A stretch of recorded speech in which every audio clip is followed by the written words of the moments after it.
Okay, good morning, people. So, like I said, today will be the last class of this chapter, and we'll be talking about the last part of the plant structures itself. That is the germination process, which is going to give rise to a new plant or new sapling. So, the seed contains a dormant embryo. Again, if you remember, we had discussed this a bit earlier. Dormant means it is inactive at the moment. Dormant does not mean dead. Seeds are not dead. Seeds, they are just inactive for the time being. Once they get certain favorable conditions, they can regrow. So the seed contains a dormant embryo. In a dry seed, the embryo is inactive. And like I said, embryo is just inactive for the time. It's like, if we decide to take a day just inside the bed and we don't do anything, we are in that dormant state. We don't do anything else, we are just lying on our beds. That's the stage of dormancy. But when we start becoming more and more active, it's something similar to this embryo as well. In the dry seed, the embryo, it is always inactive, and inactive does not mean it has completely stopped its activity. So it is said to be in the state of dormancy, or what is also called as period of rest. Sir, state of dormancy means Inactive, state of being inactive, but it is alive. Okay, and it appears to be without life. But again, the emphasis is on the word appears to be. It is not actually without life, but it appears to be without life. And all the biochemical activities, that means related to your respiration processes, breaking down of certain compounds and so on, utilization of the energy, all these biochemical activities, they are happening but at a very very slow rate, and consumption of the less food. So dormancy, these things happen. yeah, so that is what I was saying. In the Pratham, I'll come back to you. So in the dormant seed, what usually happens is biochemical activities जो हम like whatever we call it, photosynthesis, respiration, metabolic degradation of certain compounds, breakdown of starch to produce more and more glucose, so that glucose can be utilized for energy generation. All these activities, they might happen, but at a very slower rate. That means, like, let's say within 1 hour or within one day, one respiration reaction used to happen. That might span over a month or a week or so. That is like much at a slower rate, so that whatever food is present inside this seed, in the form of endosperm or cotyledons, that food will be consumed at even slower rate. Yes, Pratham.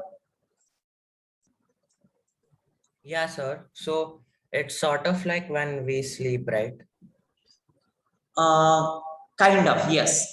Like even in case of our sleep, like we have a little slower heart rate, or little less of the metabolic activities within the body, like until and unless we have gone to bed immediately after meals, because that's when the digestive tract is very very active. But let's say after 2 hours of food and any other activity, if we are going to bed, that is how the stage is. But again, in case of sleep, that is a cycle, right? We go to sleep every single day, and then we are again highly active. And with the seed, it is once only. They are very like they are in the dormant stage, and once they are active, that is when the germination start happening, right? So for them, it is like just one cycle. For us, it is like every now and then. Okay, so I hope that was clear. So the dry seed also consume oxygen and give out carbon dioxide. Like I said, it will do all the biochemical activities, and that is when it can consume little oxygen and can give out the carbon dioxide, which is the process of your photosynthesis, or what we call as respiration, in minimal quantities. All these things happens at a slower rate, happens at a very low quantities, and it will generate some sort of heat. Now this heat generation, that is related to the metabolic activities or biochemical activities. in most of the biological processes that happens within body, let's say protein breakdown or carbohydrate breakdown, and then generating energy, these processes, they release some minimal amount of heat in that process. So that is why this will be generated even in case of dry seed, because it is still in the dormant stage and it is not completely inactive. Now, when placed under proper condition, the dormant embryo becomes active, and this is what I was talking about. If you provide proper conditions with respect to the temperature, water, air conditioning, and sunlight, all of these, they will make this dormant embryo active, and it will start growing into a seedling. And we will see these factors which are involved. Yes, Anavi? Then, sir, if you just keep it in the proper desired conditions, then it'll just become active. We don't have to do something, right? Correct. So let's say, for example, you have dry seeds. Same dry seeds, you keep it out in the summer and like summer season, and you same seeds you keep it out in rainy season. Obviously, in rainy season, the moisture content is higher, so that seedling formation or germination of the seed is faster in rainy season compared to summer. Summer, it may or may not happen, right? So I have a small experiment. Like we took cotton, this is tilapia. We put some sprouts on it, and we kept it in some dark place, and it was growing. Yeah, so we will Like- see.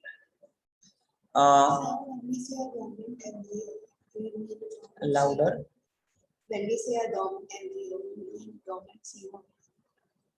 Yeah, seed is dormant because seed is not living as such. Only the embryo portion within that seed and those cells, they are living component. Okay, so I hope Anavi, your doubt was clear as well. Yes, sir. Okay, so all the changes leading to the formation of a seedling, they are collectively called germination. So if you have to define the germination, it is the process of formation of a seedling developed from the embryo. And again, embryo specifically is referring it to the male nucleus fused with the egg cell. Endosperm is a separate component or structure of the seed. But when we talk of germination, it is the process of formation of a seedling developed from the embryo, which is the fusion of egg cell and the male nucleus. Now, a fresh seed from a plant normally does not germinate, and there are reasons for it, right? What reasons, sir? Exactly. So we'll come to that point. So now, when we talk of that on the plant itself, the seed formation happens. Like, for example, when we grow a particular crop, let's say wheat or rice or any other plant, they grow in terms of their seed formation or fruit formation on the plant itself. They mature also on the plant itself. Sometimes you must have seen those, what do we say? If you have seen the bitter gourd plant, Karela, right? You might have seen that turning yellow of that fruit of Karela or the bitter gourd. That is actually ripe fruit. And when those seeds, when you sow it somewhere, then only they grow, but they don't grow from there itself, even if they are ripe. And the reason being, because it does not get all the favorable condition when it is in the fruit format. It needs some nutrients from the soil, especially enough of moisture and so on. Sunlight, obviously it gets, air, obviously it gets, but the moisture and the nutrients may or may not be received by that seeds when it is on the plant. And that is why a fresh seed from the plant normally does not germinate right then and there. Otherwise, you would have seen a plant bearing a fruit, and from those fruit, the seeds will start germinating. That would have been a very common phenomenon, but that does not happen. And the reason is because it does not get suitable conditions for it to germinate. And again, it must pass through a period of dormancy. That is a must for the seed. And this is required so that there is certain physiological maturation. Physiological in terms of like whatever biochemical activities we are talking of, that is what is physiology. Physiology in general refers to the bodily processes inside our body. There are so microscopic processes which happens, that those are called as physiological processes. And when the seed undergoes this period of dormancy, it undergoes this maturation in terms of physiological processes. And that is why again the fresh seed from a like plant, it does not germinate then and there itself, and it takes some time. Rather, it has to be put sowed somewhere so that it can regrow on its own. Okay, any questions here? Anyone? I hope this part is clear. You just need to understand what is the germination process, whether the embryo is dead or alive, or active or inactive, when it is in dry seed state, or when it is being planted somewhere, and what are the conditions that it will for germination. We will see those in the next part. Summarize the last one. That is what I do. Oh, last point. So the fresh seed, like whenever it is just coming out of a plant, it does not regrow immediately. The reason being, on the plant itself, it does not get enough nutrition or enough moisture and so on. And second important factor for the seed to grow is it has to undergo physiological maturation, which happens in the dormant stage. And that is why it does not regrow. So how much long the dormant seed will be? It depends on seed to seed, but usually even if it is a week or so, it is fine. So even in the older times, like nowadays there are different techniques of drying and stuff, but let's say 50-60 years back, when there were seeds were being produced in the farms and those were sun dried, all the older generation, they used to keep the seeds in the sunlight for longer, maybe even for a year, and they used to use those seeds for next year's plantation. And there were these reasons for that. Otherwise, the fresh seeds could have been immediately used for plantation because they have a better fruiting capacity, or they grow in a better situation. Okay. So now again, this point you know it very well, right? Conditions which are required for germination, and this we have spoke of, and also from general knowledge, you would know this. So there is water, there is suitable temperature and oxygen. Water, you know, where like whenever you plant a seed, it gets water from the soil, and of course you add it sometimes. But the water that is absorbed all over the surface, but mainly it is getting absorbed through the micropyle. If you remember, this was the small hole-like structure next to the hilum, that is micropyle, through which water gets absorbed. Now the seed will swell, and consequently the seed coat will rupture, allowing the elongation of the radicle as well as the plumule, and it will form the root system and the shoot system. Also, water being universal solvent, it is required for the chemical reactions and for the enzymes to act upon the food that is stored in the cotyledon. So when the embryo is growing, the food is present in that endosperm region or in the cotyledons, and that has to be broken down. For that, the enzymes has to be active. For enzymes to be active, it needs water, and that is why whole of this process, so water is very, very necessary for the germination process. Suitable temperature, again, optimum temperature is required. Usually the optimum temperature, we call it 25° to 35°, which is kind of a room temperature currently.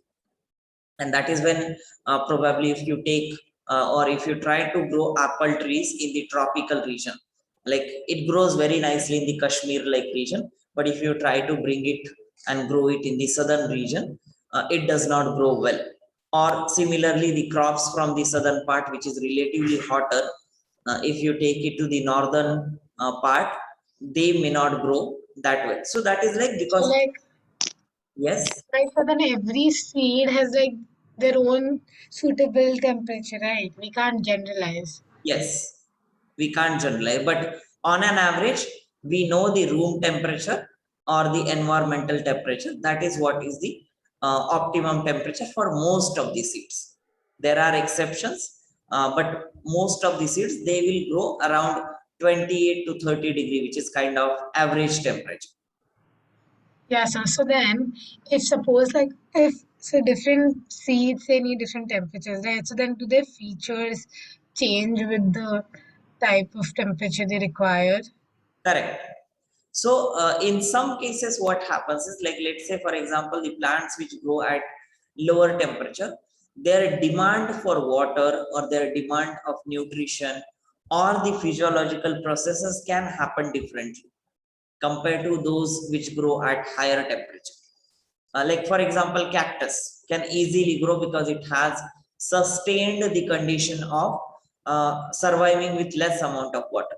Now, if you try to grow cactus next to the Ganges plain, right, it may not grow that well because there is lot of water and the plant is not used to handling that water.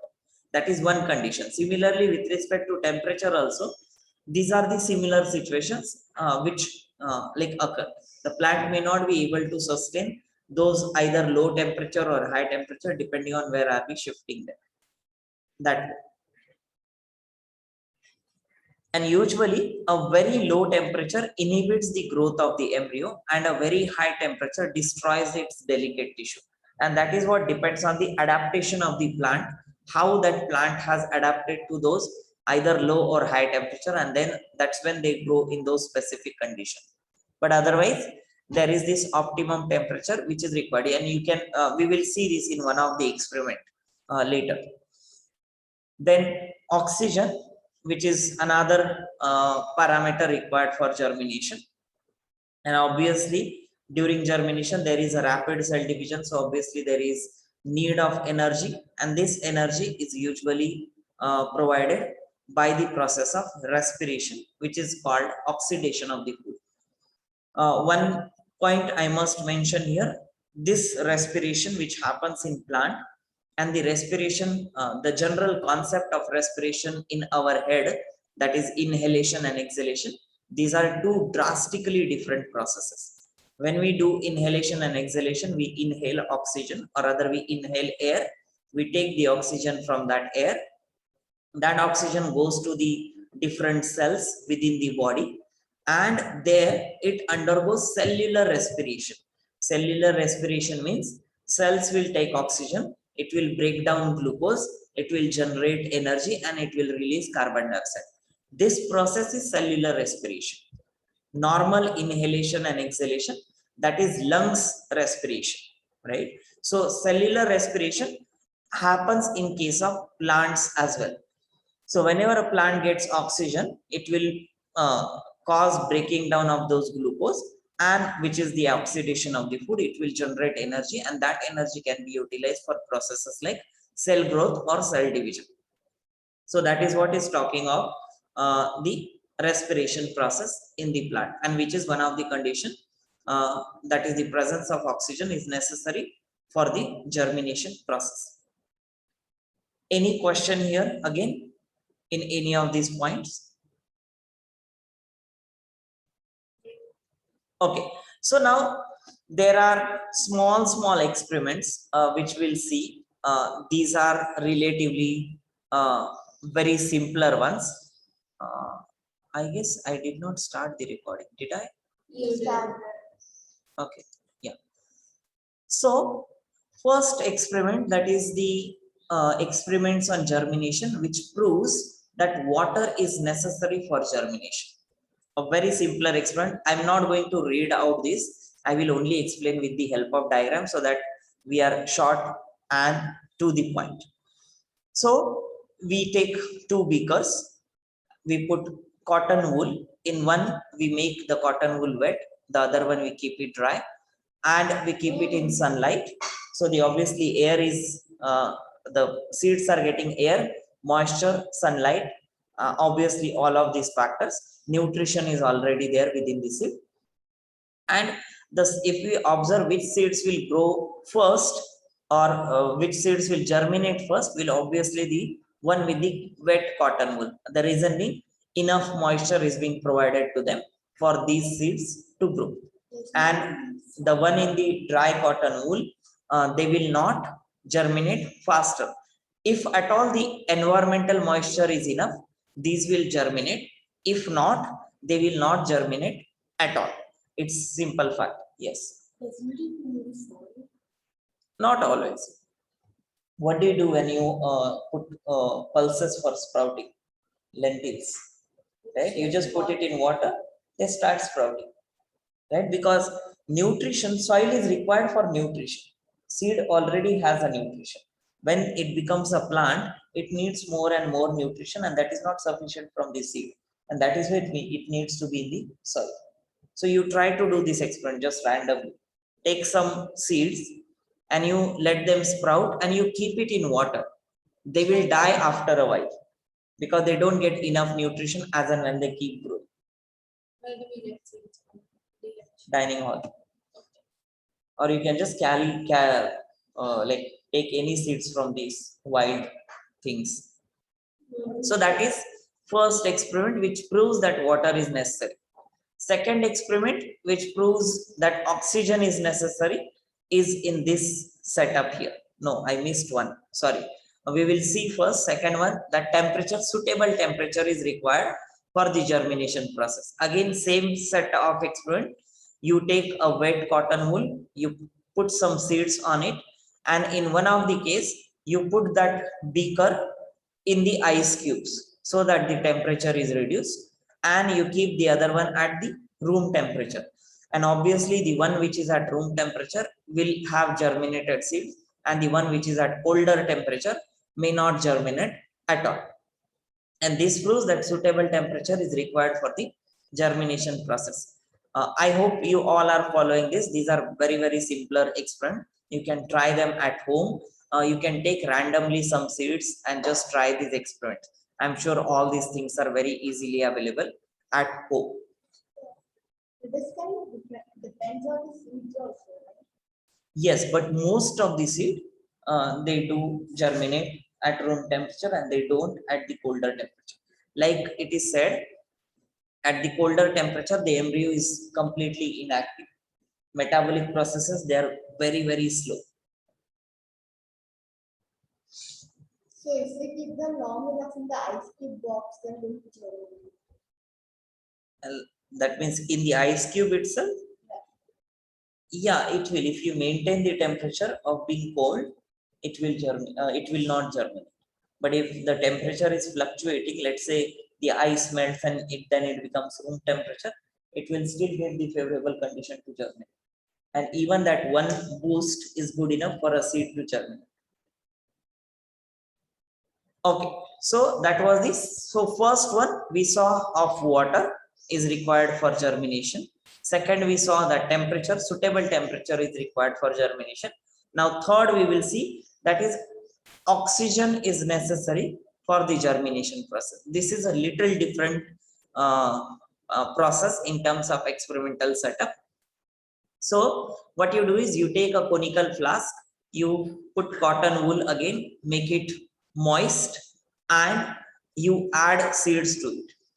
Now in one case, that is in the experimental setup A, you use pyrogallic acid and sodium hydroxide, and in the other case you use water.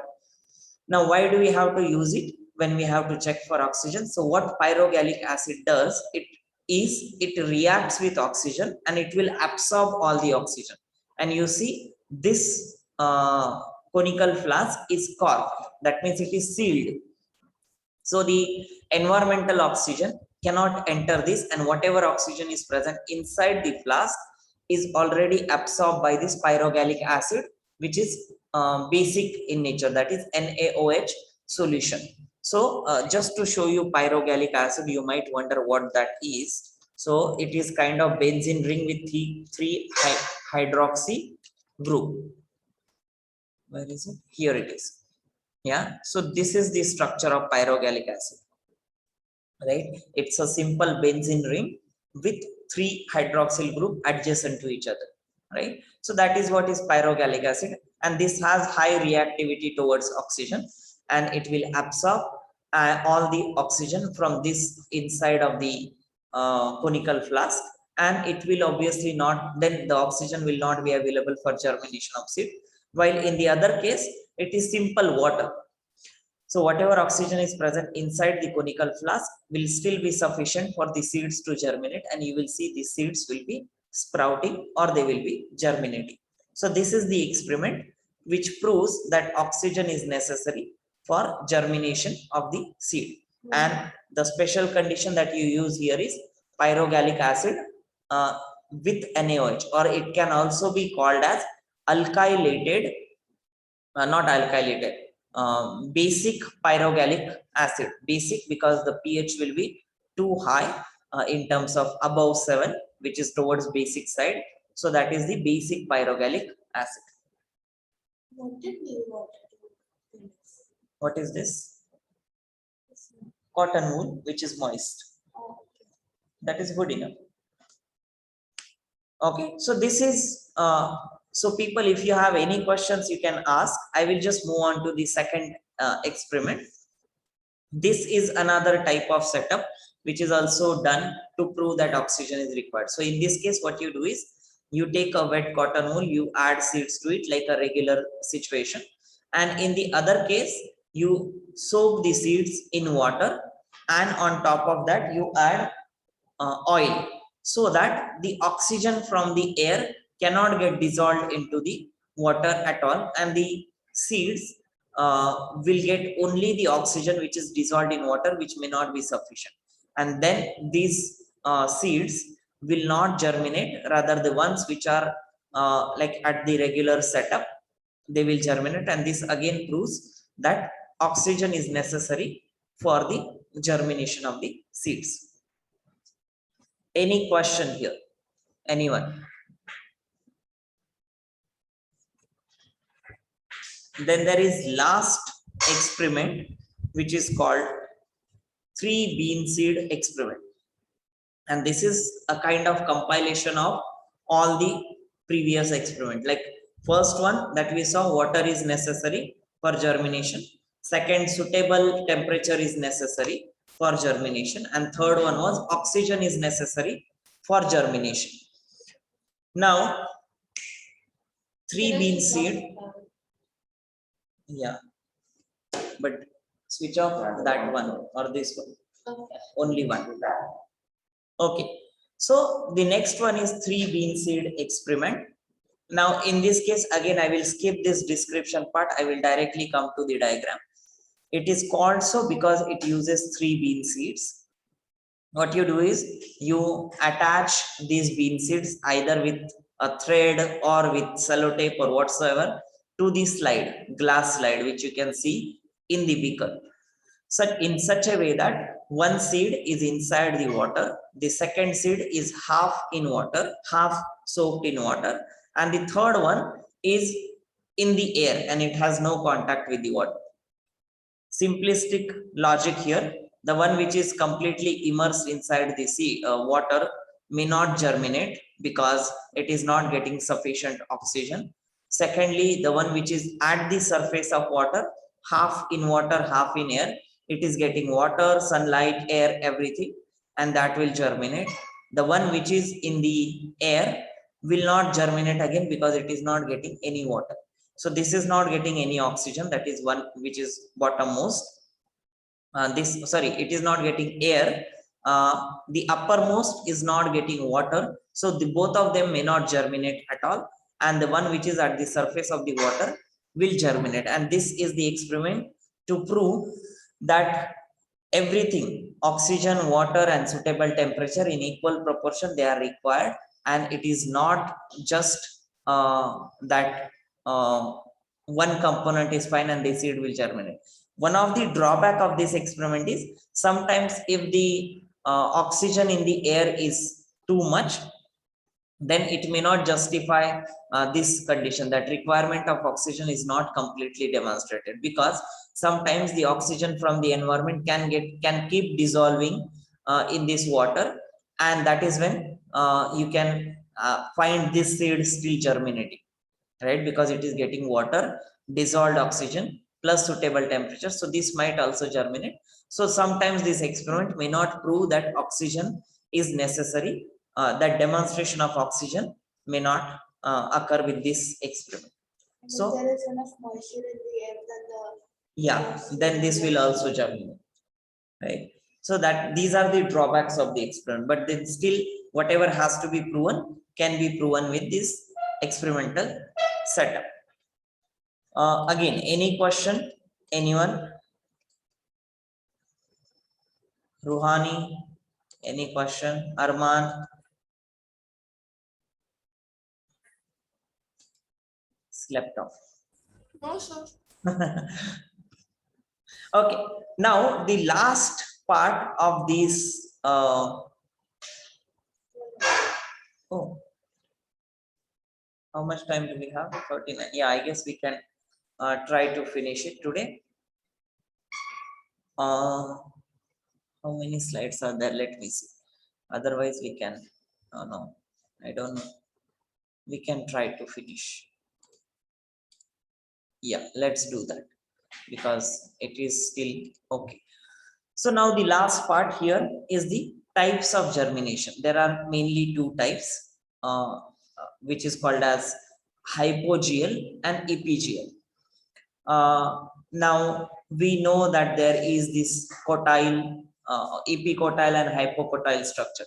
So the region of axis between the point of attachment of cotyledon and the plumule is called epicotyle, that is above the plumule, and the region of axis below the cotyledon, that is hypocotyle, that is below the plumule or closer to the radicle.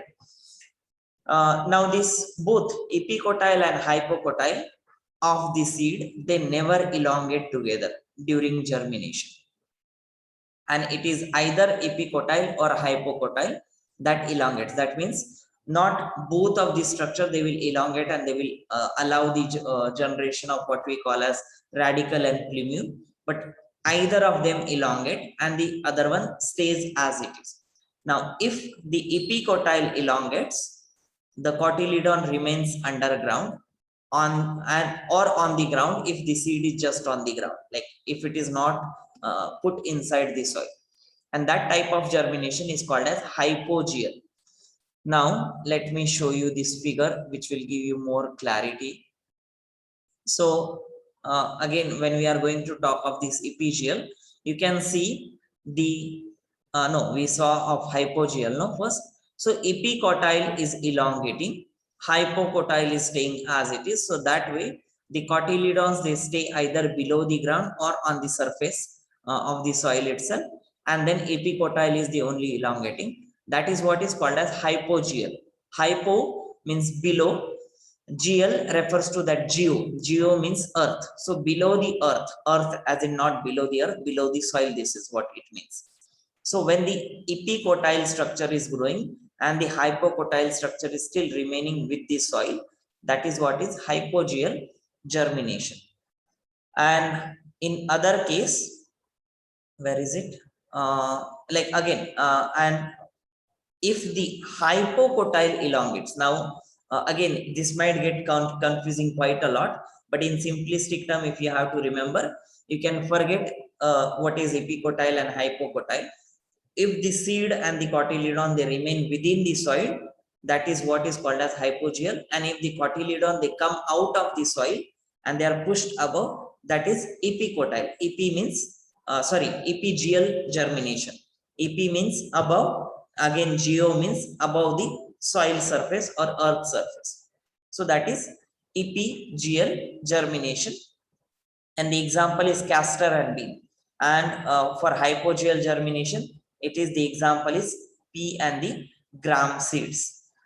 And the distinct difference, like I showed in this diagram, in one case, that is hypogeal, the cotyledons, they remain inside or below the ground, and in epigeal, the cotyledon, they come out of the soil, and that is what you see as a seed leaf structure in the epigeal germination. Now if we look at the specific germination of the pea seed, which is an example of hypogeal germination, that means again hypogeal, the moment the word comes to your mind, It should give you clarity. Hypo means below. So cotyledons, they remain below the soil. So in that case, what happens is the seed will absorb water, will swell considerably, testa will soften, and it will burst out so that the radicle can emerge. It will grow downward. Radicle is the root, so it will grow downward as a root system, and the plumule will grow upward, and it will form the shoot or the leaf part of the that growing plant. In earlier stages of the development, plumule is kind of arc, and this is a common phenomena that you would have seen whenever the plant grows, specifically the dicot ones. You will always see the leaf kind of in little arc shape, and they are not like upright. And this product is the young shoot from the and this protects the young shoot from the injury during the emergence from the soil. And that is when those structure which are protective above the shoot, they help in avoiding any injury to the growing shoot. And same is the case with the growing root as well. Because like I said, if you have ever tried to break the sprout, it is like so delicate that even just a little force, it can break it apart. But imagine how it comes out of the soil by penetrating that soil from within. So the cotyledons, they will supply the food till the seedling is able to exist independently, and later they wither and shrivel up. That means cotyledon which are coming out, the cotyledon which are staying within the soil, they will provide the food to this growing root and shoot, and then they will just disappear or they will wither away. The cotyledon, they remain underground, and the germination is hypogeal. So that is the example of pea seed, and that is what is shown here. Yeah. Now the another example, that is the germination of the bean seed, which is epigeal. Again, same process. Seed will absorb water, will swell. The radicle will grow downward to form root, and arced hypocotyle grows, forming an arc or loop. You can see it is kind of C-shaped, right? And then once it grows, then it becomes a kind of strip. It then straightens, bringing the cotyledons above the soil. And this germination, because the cotyledons are up, it is called as epigeal, and the cotyledons becomes first green leaves. That is when they will provide a little bit of photosynthesis, and then they will fall off, and the leaves will be start forming, and they will do the function of photosynthesis. So that is one example each of epigeal and hypogeal germination, in terms of pea seed being hypogeal and bean seed being epigeal type of germination. Again, any question here? Anyone? No. Have you understood? Yes, sir. I didn't clearly understand it. So when the seedling grows or the seed grows, if the cotyledons, they are within the soil, that is hypo, within the soil. Under, hypo is under. Yes, Epigeal. and that is what is hypogeal germination. And the example is your pea seeds, right?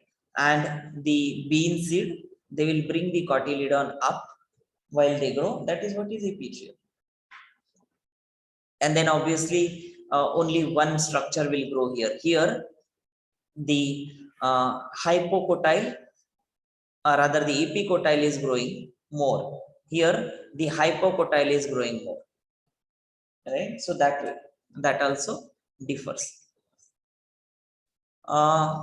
Again, this part you can do on your own. In the case of maize seed, I will just say it is hypogeal. And the reason why it is hypogeal is because again it is what we say, it is a grain, right? So during this grain formation or the plant formation, the seed is, or the cotyledons, they are still staying within the soil. So that is why it is hypogermination. And then again the root will grow and the shoot will grow and so on. The seed will swell. All that process remains same. So this you can do on your own. There is nothing much to explain here. Yeah, so that is maize seed. Now the last part is the viviparous germination. Now, in this case, this is a very specific case of some of the viviparous plant. Usually, viviparous, it refers to giving out or producing the live young ones, right? Giving out a baby directly.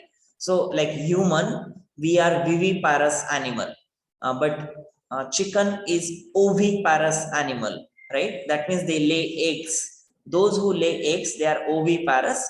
Those who give birth to the new young ones, they are called as viviparous. So there is something called as viviparous germination. Like specifically the examples are Rhizopora and Soneraceae. These are the two examples which show the special mode of seed germination. So what happens in this is, whenever the fruit formation has happened, from that fruit itself, while the fruit is still intact to the plant, the seed will germinate. Like we had seen in the last few slides, that seeds usually do not germinate on the plant immediately, but these are the exceptions to that concept, and that is why it is called as viviparous germination, because while being in the fruit itself, the seeds, they start germinating, and after the germination, the plant will drop the seedlings into the soil, and then that will develop as a new plant. And these are the examples, like you can see here, the fruit, and the fruit, it starts germinating, the seed will start germinating within the fruit itself, and that is when what you see as a radicle and the upper structure, that is calyx. And then once this whole seed has fallen down onto the soil, it will start germinating like a new plant. And this is another example of the same Rhizopora case, where you can see this radical formation in the brown color, which is coming from the main fruit structure, and that can grow as a separate plant when it is separating from the mother plant. So that is the viviparous germination. And the last topic is the seedling formation. Now you probably are aware what seedling is, right? So in the seedling, germination of any plant, it will always lead to the formation into the seedling. So seed will grow into seedling, and that seedling will grow into the plant. So seedling is the stage in the growth of a plant from a seed before it has become a completely independent of the food stored in it. So once that cotyledon goes away, the leaf structures, they have been formed, and the seedling, or rather the plant, it starts growing on its own by producing photosynthesis, food, that until that stage, once before it becomes independent, that is called as seedling. The roots of the seedling absorb water and minerals from the soil like regular plants, and the leaves, they start manufacturing the food by the process of photosynthesis and so on. So this part, again, I assume you would know it very well. Yes, Anavi. So then, sir, do all the seeds grow into big plants? Yeah, most of them. There, I don't think any seed exists which does not grow into. Means, of course, there are seeds which are non-fertilized. They may not grow into new plant, but most of the seeds which are fertilized, rather, the fertilized seeds, they will surely grow into a new plant. Okay, sir, yeah. Like for example, if you take papaya seeds, right? Not all papaya seeds will sprout into a new plant, or same is the case with watermelon, right? Not all the watermelon seeds will grow into a new plant. And the reason being, some of them, they are fertilized, some of them, they are not fertilized, or some of them, they are not matured completely, but they are still seeds. So that way it depends, but most of the fertilized seed, they will always grow into the seedling and into a new plant. Okay, so with this, we are done with this chapter.